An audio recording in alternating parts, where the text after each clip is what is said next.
예, 정은천 의원입니다. 아까 오전 질의에서도 후보자님께 말씀을 드렸는데 이렇게 부채가 올라가면 이제 나라 빚이 문재인 정권에서 거의 400조가 이렇게 늘어났잖아요. 이게 대충 다 알고 계시죠? 근데 이렇게 계속 늘어나면 그 한국은행에서 이 자금 운용 또는 이 재정 운용을 이 부담이 엄청 클 텐데 앞으로 이걸 줄여야 된다는 걸 생각하고 있죠. 그뭐저 가계부채도 마찬가지고. 예, 이건 한국은행만의 문제가 아니라 우리 국민경 전체에 좀 가깝게 붙여서 얘기해 주죠. 국민 전체 부채가 이런 빠른 속도로 늘어나는 것은 상당히 위험하다고 생각하고 있습니다. 그 다음 장 보시면 지금 이 가계빚도 아시다시피 이렇게 1,300조에서 1,862조까지 이렇게 급작하게 불어나죠. 뭐 물론 코로나 영향도 있겠지만 또 이 중에 보면은 가장 심각한 게 지금 소상공인, 중소자업, 자영업 이분들은 이제 완전히 한계 상황까지 와서 조그만 금리만 올라간다 해도 거기에 부담을 엄청나게 안을 거란 말이에요. 그러니까 이게 금리 정책, 금융 정책을 쓰는데도 굉장히 부담을 또 안을 거란 말이죠. 그래서 지금 우리 이제 후보자께서 총재님 되시면 굉장히 부담을 안고 지금 출발하는 거라고 봐야죠. 어떻게 생각하세요? 이 가계부채가 계속 빠른 속도로 증가되면 분명히 위험 요인이기 때문에 일단 저는 제 전임 총재께서 방향을 잘 잡으셔서 금리 인상을 통해서 약간 올라가는 걸 약간 꺾었습니다. 예. 그래서 저는 이제 그 꺾은 추세가 유지될 수 있도록 유지를 해야 되는데 계속 말씀드린다만 이제 가계부채 하나, 물가 하나지만 또 성장에 또 이게 어떤 영향을 주는지도 안 볼 수가 없기 때문에 이런 걸 보면서 전반적으로 안정화되지만 그 가운데 속도나 이런 것들은 경제 성장에 미치는 영향 이런 걸 보면서 균형 있게 접근해야 된다고 생각합니다. 그리고 또 다음 보시면 이게 그러니까 지금 한국이 이렇게 가계비 증가율이 하여튼 다른 나라에 비해서 뭐 급속도로 이렇게 높단 말이죠.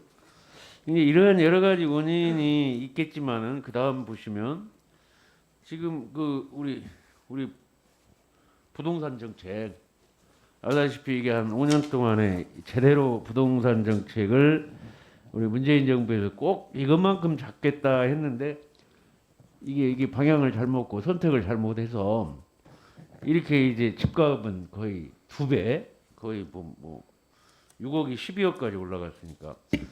예, 그 다음 장 보시면 이래 되다 보니까 이게 부동산 가격 폭등이 이렇게 엄청나요. 네 가지를 제가 확인을 해봤는데 주택담보대출도 어마어마하게 불어나서 32%, 이게 741, 982조.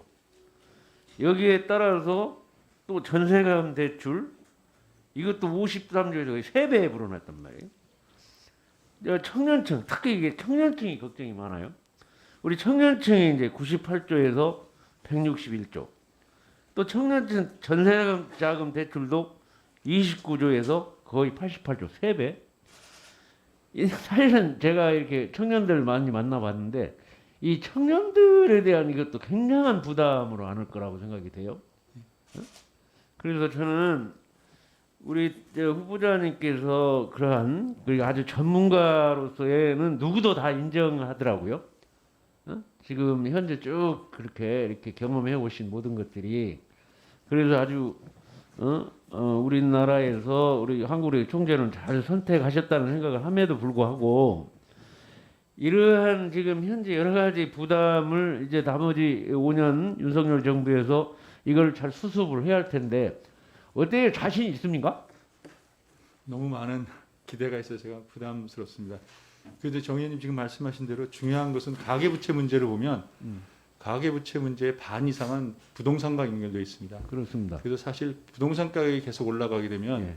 전세도 더 마련해야 되고 또 돈을 더 빌려야 되기 때문에 사실 부동산 가격 안정 없이 가계부채 급증을 막을 수는 없습니다. 그렇습니다. 그래서 부동산 가격, 부동산 정책을 어떻게 하고 공급을 어떻게 해주고 이런 문제를 사실 정부와 그래서 제가 예. 가계부채 문제는 한국은행 혼자 할 수 없고 범정부적으로 해결책을 찾아야 된다고 말씀드리는 거가 1차적으로 부동산 안정 없이 가계부채 막기 어려운 그런 측면도 반영하고 있습니다. 그래서 종합적으로 그러니까 그 부분에서 네. 우리 총재님만의 문제가 될 수 없죠. 네. 이제 재무당국의 모든 관계분들이 유기적으로 이렇게 좀 뭐랄까 커뮤니케이션을 잘 하셔갖고 근데 제가 이제 뭐 내각에 있어 보면 알지만 각 부처 간에 이게 아주 콤비네이션이 잘 돼야 되는데 사실 잘 안 돼요 그게. 그렇죠. 그래서 총재께서 드시면 그런 객관적으로 이렇게 조율할 수 있는 그게 저는 한국은행 총재라고 생각해요.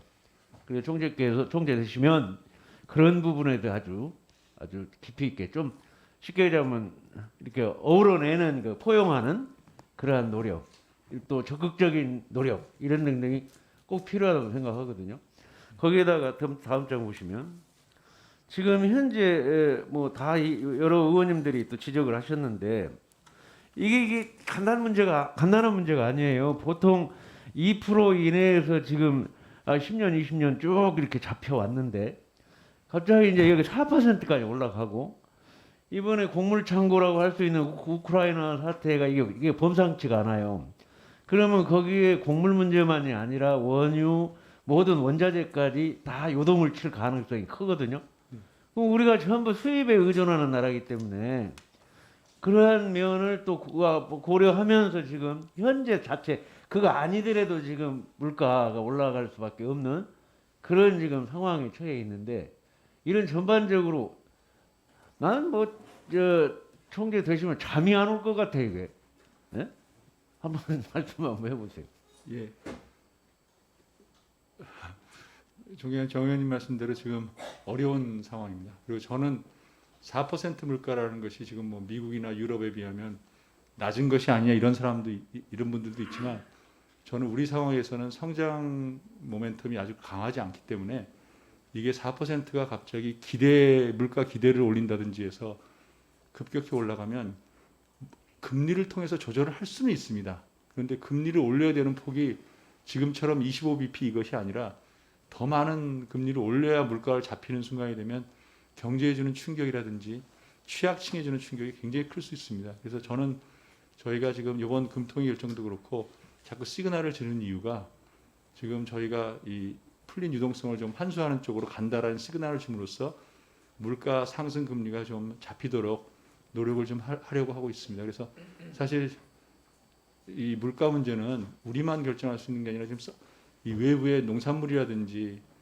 이런 게 많고 지금 걱정하신 거에 우크라이나 사태에서 유가도 걱정이지만 지금 농산물 공급은 이미 올해 시작을 해야 내년에 나오는 거 아닙니까?